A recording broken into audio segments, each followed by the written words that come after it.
এরকম অদ্ভুত crime case আমি এর আগে কখনো দেখিনি। ঘটনাটির পেছনে আসলে কি লুকিয়ে আছে রহস্য উদ্ঘাটন করাটা কঠিন হবে যতক্ষণ না আপনি এই মুভির শেষ পর্যায়ে পৌঁছাবেন। প্রতিটি মুহূর্তেই একটি নতুন চমক পাবেন। আপনার মনে হবে সত্যিই কি কেউ এমনটা করতে পারে। এটি একদমই অদ্ভুত ধরনের কেস। যদি স্কিপ না করে দেখেন তাহলে আমি নিশ্চিত যে এই গল্পটি আপনার জন্য একটি অসাধারণ গল্প হতে পারে। তো চলুন আর কথা না বাড়িয়ে কাহিনীটি শুরু করা যাক। এখানে প্রথমেই আমরা একটি ট্যাক্সি দেখতে পাই এবং তারপর একটি বাংকার টাইপের ঘর, যেখানে একটি মেয়েকে হুইল চেয়ারে বাঁধা অবস্থায় রাখা হয়েছে। তাকে এখানে কে নিয়ে এসেছে এবং তার সাথে করতেই বা চায় কি, সেটি জানার জন্য গল্পটি 5 দিন পিছনে চলে যায়। অর্থাৎ 5 দিন আগের ঘটনাটি দেখানো হয়। নিউ ইয়ারের রাত, সকলেই নতুন বছরের উৎসবে মেতে উঠেছে। 1 সেকেন্ডের জন্য যেন মনে হচ্ছে একটি পরিবার এই গাড়িতে এসেছে আনন্দ করার জন্য, কিন্তু গাড়িতে রয়েছে একটি মহিলা যাকে দেখে মনে হয় সে খুব কষ্টের মধ্যে রয়েছে। কী কারণে দুঃখী তা বোঝা যায় না, তবে তার কষ্ট হয়তো অনেকটাই বেশি, কারণ সে আত্মহত্যা করতে চাইছে। কিন্তু ভাগ্য হয়তো অন্য কিছুই চেয়েছিল, কারণ সেই সময় তার গাড়ির উইন্ডোতে কর্নারে একটি মেয়ে ভয়ে থতমত হয়ে গাড়ির ভিতরে থাকা মেয়েটি নিজের ওপরেই গুলি চালিয়ে দেয়। বাইরে থাকা মেয়েটি ভয়ে সেখান থেকে পালিয়ে যায়। এখানে কিছু লক্ষ্য করার বিষয় রয়েছে, কারণ গুলিটি মহিলার শরীরে লাগে না, বরং সেই গুলি গিয়ে লাগে গাড়ির রুফটপে, যেখানে রক্তের দাগ স্পষ্ট দেখা যাচ্ছে। যেহেতু মেয়েটা জীবিত, তার মানে গাড়িতে আগেই কেউ আত্মহত্যা করেছে।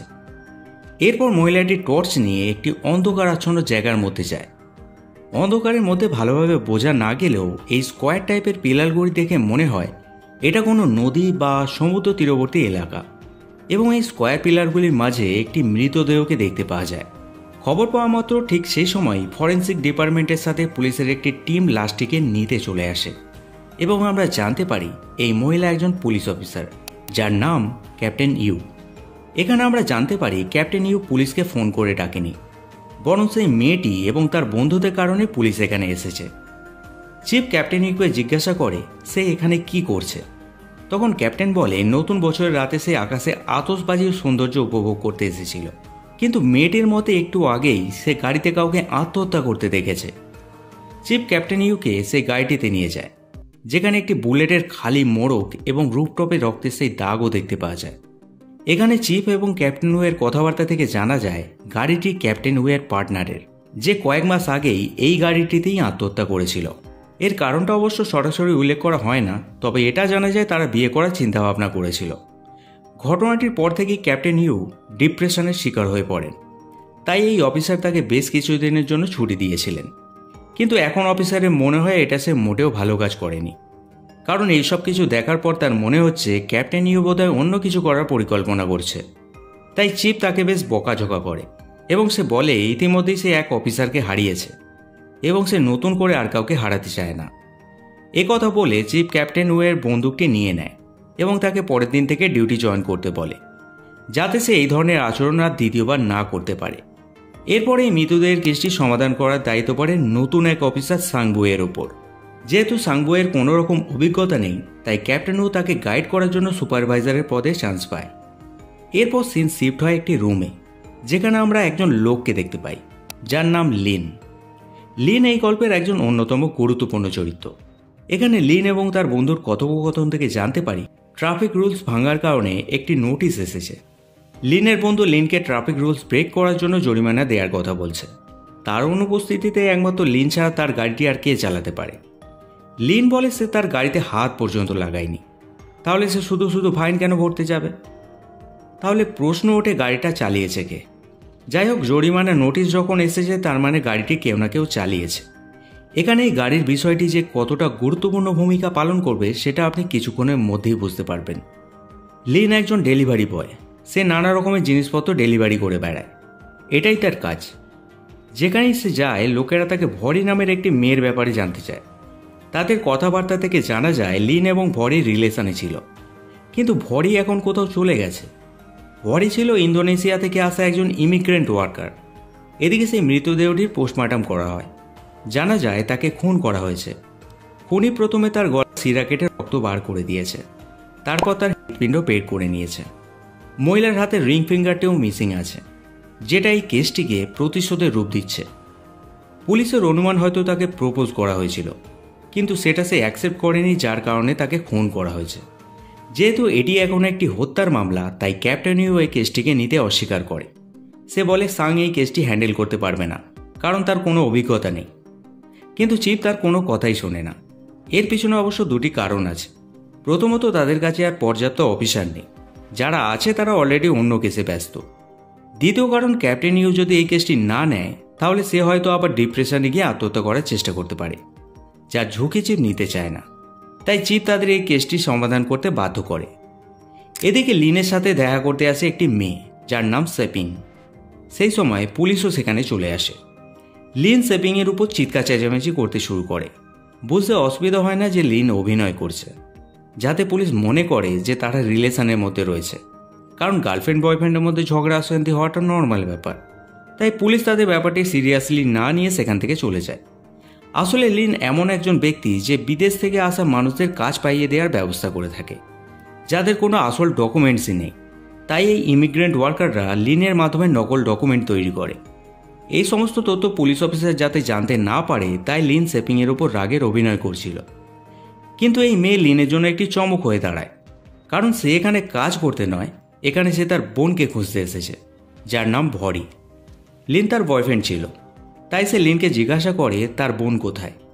তাদের কথাবার্তা থেকে দুটি বিষয় পরিষ্কার হয়ে যায়।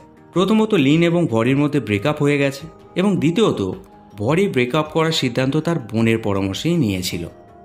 তার মতে লিন শুধুমাত্র তার ফায়দা নিচ্ছিল, এবং সে বুঝতে পেরেছিল লিন তাকে কখনোই বিয়ে করবে না। লিন বুঝে উঠতে পারছিল না সে এই বিষয়ে কি বলবে। একবার তো মনেই হলো সে এখনই তাকে মেরে বাইরে বার করে দিক। যাই হোক, এইসবের মাঝে লিন টংচি নামের এই লোকটিকে সেপিংয়ের নকল ডকুমেন্টস তৈরি করার জন্য কাজ দেয়। এরপর সিন শিফট হয় পরের দিনে, যেখানে কোনো এক অজ্ঞাত ব্যক্তি টেলিফোন বুথ থেকে পুলিশকে ফোন করে ওই মৃতদেহটি সম্পর্কে জানায়। সে বলে ওই মহিলার নাম ভরি নেফো। যেই বুথ থেকে সে ফোন করেছিল সেখানে সে একটি পার্সেলও রেখে যায়। এরপর পুলিশ সেখানে যায় এবং এই পার্সেলটাকে বোমা মনে করে বম্ব স্কোয়াডের কাছে পাঠায়। কিন্তু সেই পার্সেল বক্সে কোনো বোমা নয়, বরং কিছু জিনিস থাকে, যেটা একটি কাটা হাত করা। বাক্সে পাওয়া ফিঙ্গারপ্রিন্টের সাহায্যে পুলিশ একজন ব্যক্তির পরিচয় জানতে পারে, যার নাম ম্যাকং। সে থাইল্যান্ডের ইমিগ্রেন্ট ওয়ার্কার, এবং 10 বছর ধরে থাইল্যান্ডে তার কোনো রকম খোঁজ নেই। এখানে একটা জিনিস মোটামুটি স্পষ্ট যে তারা সবাই কোনো না কোনো কারণে পালিয়ে চীনে এসেছিল, যেখানে পুলিশ এখন ভরির হত্যার জন্য ম্যাকংকে খুঁজতে থাকে। এছাড়াও তাদের কাছে ভরি বোন সেপিংয়ের বিবরণও ছিল, যিনি একজন ইমিগ্রেন্ট ওয়ার্কার, কিন্তু তারও কোনো রকম খোঁজ নেই। এদিকে সেপিংয়ের কাছে একটি কল আসে। কল করা ব্যক্তি ভরির ফ্রেন্ড বলে নিজের পরিচয় দেয়। সে বলে তার নাম ইয়াতি আইনি। সে তার জন্মদিনে এই নাম্বারটিতে ফোন করতে বলে, যেখানে সে একটি গাড়ি পাঠাবে সেপিংকে আনতে, এবং সে গাড়িটি তার বোনের কাছে পৌঁছে দেবে। এখানে যে বিষয়টি হাইলাইট করতেই হয় তা হলো সেই ব্যক্তি অডিও পরিবর্তন করে কল করছে, যার ফলে বোঝা যায় না সে ছেলে না মেয়ে। এবং যেহেতু ভরি ইতিমধ্যেই মারা গেছে, তাহলে সে তার সম্পর্কে মিথ্যা কেন বলছে, আর সেপিংয়ের জন্মদিনেই বা সে কী করতে চলেছে। এরপর আবার পুলিশ স্টেশনের সিন দেখানো হয়। তারা ভরির কল রেকর্ডস বের করে ফেলেছে, যেখানে 4 দিন আগে ইয়াতি আইনি নামে একজন মহিলাকে সে কল করেছিল। এছাড়াও সে তার বোনকেও কল করেছিল। কিন্তু ভরি তো ইতিমধ্যেই মারা গেছে, তাহলে সে আবার কল কিভাবে করেছিল? তাই অনুমান করা হয় যে খুনি হয়তো সব কল করছে, আর এখানে পুলিশ ম্যাকংকেই খুনি মনে করছে। তবে এখানে আরেকটি সাধারণ ক্লুও রয়েছে। তারা 3 জনেই একটি নির্দিষ্ট নাম্বারে কল করেছিল, যেই নাম্বারটি ছিল লিনের। এদিকে লিনের বাড়িতে সেপিং ঝগড়া করছিল। সে বলতে চায় লিন কেন তার বোনকে খুঁজছে না। ঠিক তখনই পুলিশ লিনের বাড়িতে এসে উপস্থিত হয়। এখন পরিস্থিতি এমনই যে লিন কিছুতেই পুলিশকে ভিতরে আসতে দিতে পারবে না, কারণ যদি সে তাদের ভিতরে আসতে দেয় তাহলে পুলিশ সেপিংকে জিজ্ঞাসাবাদ করবে। কিন্তু সেপিংয়ের কোনো আইডেন্টিটি নেই, আর এদিকে পুলিশও জোর করতে পারছিল না, কারণ তাদের কাছে কোনো রকম ওয়ারেন্ট নেই। এই কারণে তারা বাড়ির বাইরে থেকে তাকে জিজ্ঞাসাবাদ করে, প্রথমে ভেরি সম্পর্কে এবং তারপর সেপিং সম্পর্কে, যাদের লিন চিনতেও অস্বীকার করে দেয়। কিন্তু যখন ক্যাপ্টেন ইউ বলে তারা একটি মৃতদেহ পেয়েছে, যার হাতে এবং পিঠে ট্যাটু রয়েছে, তখন আর কোনো উপায় না থাকায় পুলিশের সাথে যেতে হয়। এখানে যখন সে ভরির মৃতদেহ দেখে তখন তার শ্বাস বন্ধ হয়ে যাওয়ার উপক্রম হয়, কারণ ভরি ছিল তার গার্লফ্রেন্ড। পুলিশ এখানে একটি জিনিস কনফার্ম করতে চায় যে লিনই ভরিকে হত্যা করেছে কিনা। তাই একজন অফিসার কয়েদি সেজে ভরি সম্পর্কে বাজে বাজে কথা বলতে শুরু করে, যার ফলে লিন প্রচণ্ড রেগে যায় এবং লোকটিকে মারধর করতে শুরু করে, সবার সামনে তার মুখ থেঁতলে দেয়। এতে এটি নিশ্চিত হয়ে যায় যে লিন ভরিকে ভালোবাসত এবং সে যেভাবে 2 ঘন্টা ধরে কাঁদছিল তা থেকে প্রমাণ হয় সে ভরিকে হত্যা করেনি। কিন্তু পুলিশ তাকে এখনও জিজ্ঞাসাবাদ করে এবং বারবার একই জিনিস জিজ্ঞাসা করে, যেটা শুনে লিন হাইপার হয়ে যায় এবং তাদের সমস্ত প্রশ্নের জবাব অস্বীকার করে।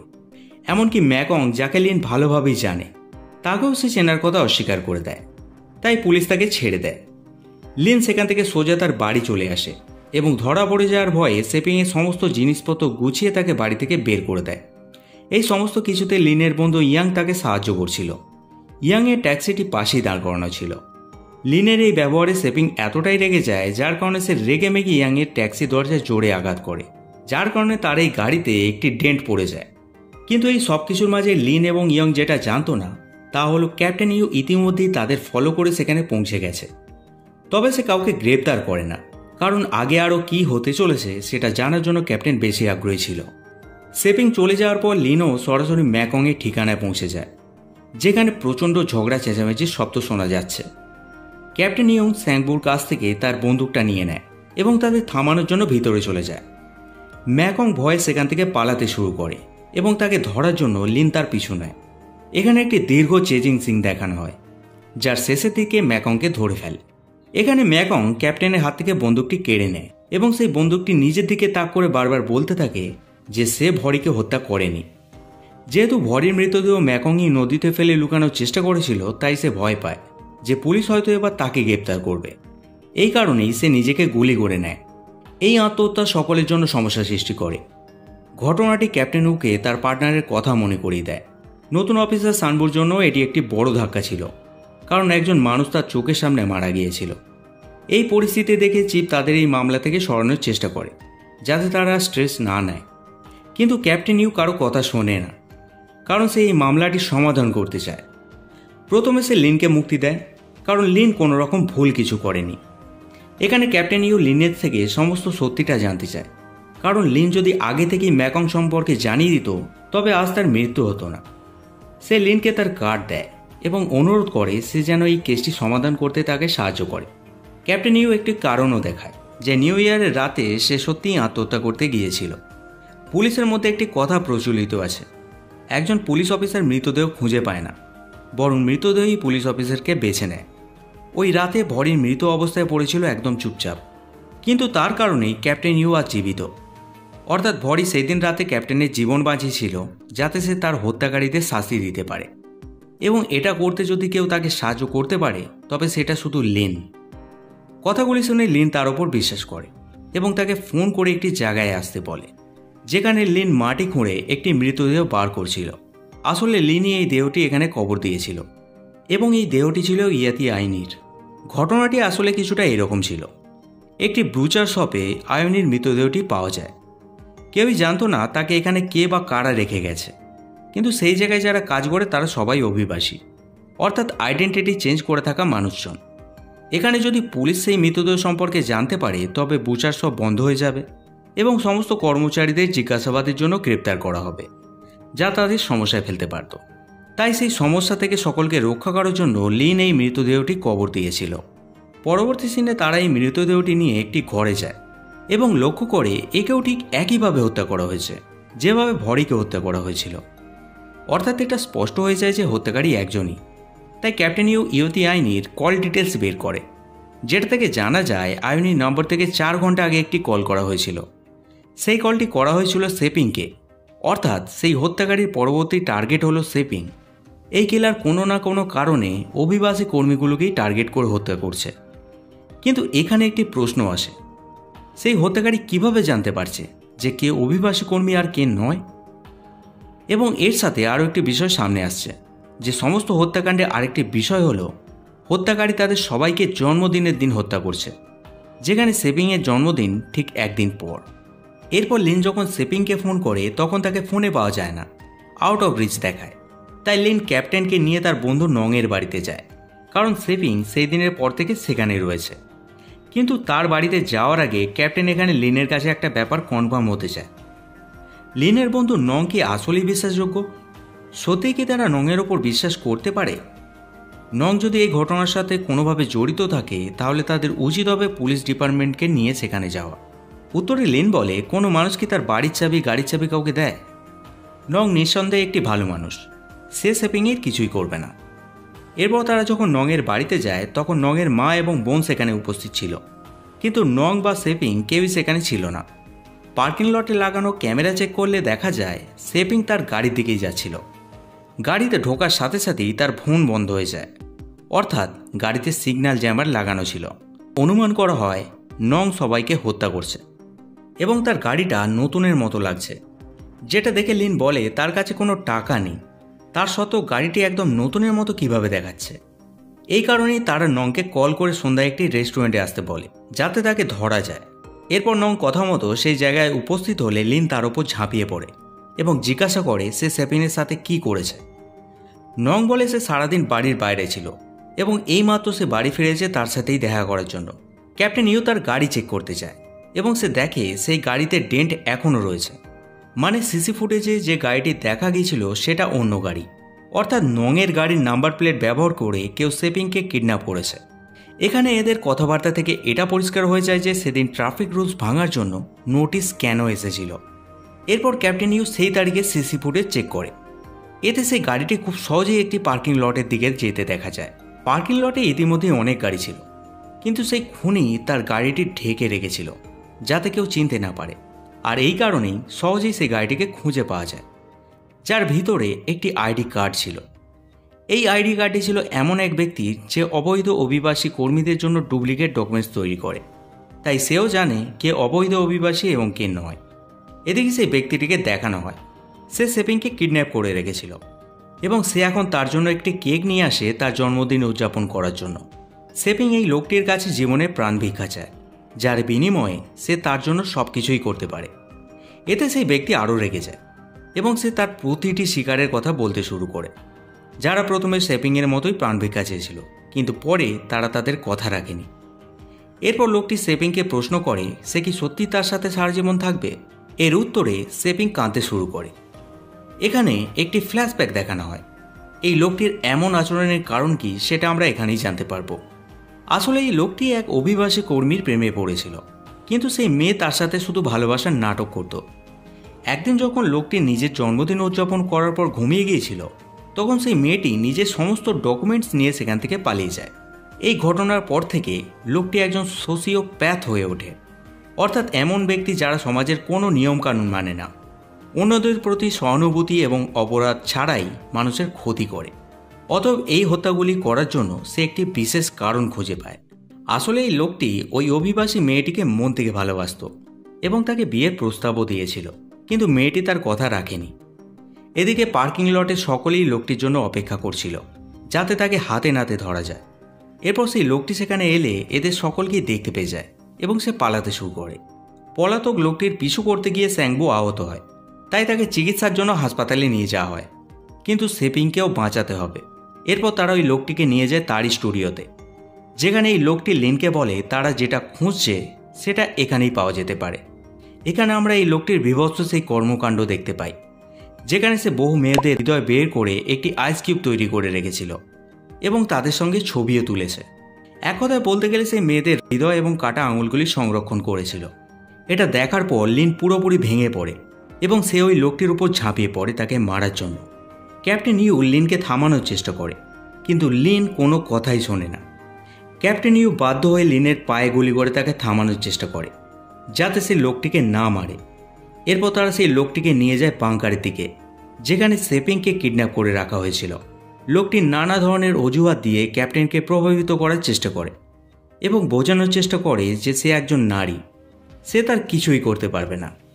কিন্তু ক্যাপ্টেন ইউ তার কোনো কথা শুনতে কোনো রকম আগ্রহী ছিল না। সে হুমকি দেয় এবং একটি ফলস গুলি চালায়, যার ফলে লোকটি ভয় পেয়ে দরজা খুলে দেয়, কিন্তু ভিতরে ঢুকেই সে দরজা বন্ধ করে দেওয়ার চেষ্টা করে। সেও বাইরে থেকে আটকানোর চেষ্টা করে, যার ফলে তার হাত আটকে যায় দরজার ফাঁকে। অসহ্য যন্ত্রণা নিয়েও সে লোকটির উপর গুলি চালায়, যার ফলে লোকটি দরজা ছেড়ে স্যাপিংয়ের দিকে দৌড়ে যায় এবং একটি স্ক্রু ড্রাইভার বসিয়ে দেয় স্যাপিংয়ের গলায়। সে ক্যাপ্টেন ইউকে ব্ল্যাকমেল করে এবং তার বন্দুকটি ফেলে দিতে বলে। ক্যাপ্টেন ইউ বন্দুকটি ফেলে দেয় এবং লোকটি আবার পালানোর চেষ্টা করে, কিন্তু ক্যাপ্টেন ইউ তাকে থামিয়ে দেয় এবং দুজনের মধ্যে লড়াই শুরু হয়। অবশেষে ক্যাপ্টেন ইউ তাকে গুলি করে মেরে ফেলে। কিন্তু সমস্যা এখানেই শেষ হয়ে যায় না, কারণ সেই লোকটি স্যাপিংকে অজ্ঞান করার জন্য রুমে কিছু জ্বালিয়ে রেখেছিল, যার ফলে পুরো রুম ধোঁয়ায় ভরে যায়। এই জায়গা থেকে বের হওয়ার একমাত্র উপায় হলো দরজা, যেটি ডিজিটাল পাসওয়ার্ডের সাহায্যে লক করা আছে। এই লক খোলার জন্য পাসওয়ার্ড প্রয়োজন। এই দরজাটির মধ্যে যে গ্লাসটি লাগানো আছে সেটাও বুলেট প্রুফ। অফিসার ইয়ং তার পুরো বন্দুকটি খালি করে দেয় এটা ভাঙার জন্য, তবুও জানলাটি ভাঙে না। এদিকে ধোঁয়ার কারণে ধীরে ধীরে দম বন্ধ হয়ে আসতে থাকে। এখানে অফিসার ইউ তার মৃত পার্টনারকে দেখতে পায়, যে তাকে মোটিভেট করে বলে যে সে এখান থেকে বের হতে পারবে। অফিসার ইউ আরও একবার সেই গ্লাসটা ভাঙার চেষ্টা করেন, যার ফলে অবশেষে জানলাটি ভেঙে যায়। এরপর সেভিংকে সে জানলার কাছে নিয়ে আসে যাতে সে শ্বাস নিতে পারে এবং বেঁচে থাকতে পারে। এরপর সিন শিফট হয় এবং 7 দিন পরে সিন দেখানো হয়। অফিসার ইউ তার পার্টনারের গাড়িটিকে একটি জাঙ্ক ইয়ার্ডে নিয়ে যান, যেখানে সে তার পার্টনারকে স্মরণ করে বিদায় জানায় এবং তার দেয়া সেই আংটিটিও গাড়ির মধ্যে রেখে চলে যান নতুন করে জীবন শুরু করার জন্য। অপরদিকে লিন ও সেপিংয়ের কাছে ক্ষমা চায়। মুভিটির শেষ সিনে আমরা সানবুকে দেখতে পাই, যে এখন অনেকটাই সুস্থ হয়ে উঠেছে। আর এখানেই এই কাহিনীটি শেষ হয়ে যায়। এটি এই চ্যানেলের প্রথম ভিডিও। জানি না এই গল্পটি আপনাদের কেমন লেগেছে। যদি এই গল্পটি ভালো লেগে থাকে তাহলে কমেন্ট করে অবশ্যই জানাবেন। যদিও গল্পের কিছু চরিত্রের নাম আমি পরিবর্তন করেছি, কারণ সেগুলি উচ্চারণ করতে আমার অসুবিধা হয়েছিল। তবে আশা করি আপনাদের সবাইকে এই গল্পটি বোঝাতে পেরেছি। নতুন চ্যানেল, তাই একটু সাপোর্ট দেবেন, কারণ সামনের দিনগুলোতে আরও বেশ কিছু ভালো গল্প নিয়ে আপনাদের সামনে উপস্থিত হব। আপডেটগুলি পাওয়ার জন্য চ্যানেলটিকে অবশ্যই সাবস্ক্রাইব করে রাখুন। সম্পূর্ণ ভিডিওটি দেখার জন্য অসংখ্য ধন্যবাদ। দেখা হচ্ছে পরবর্তী ভিডিওতে।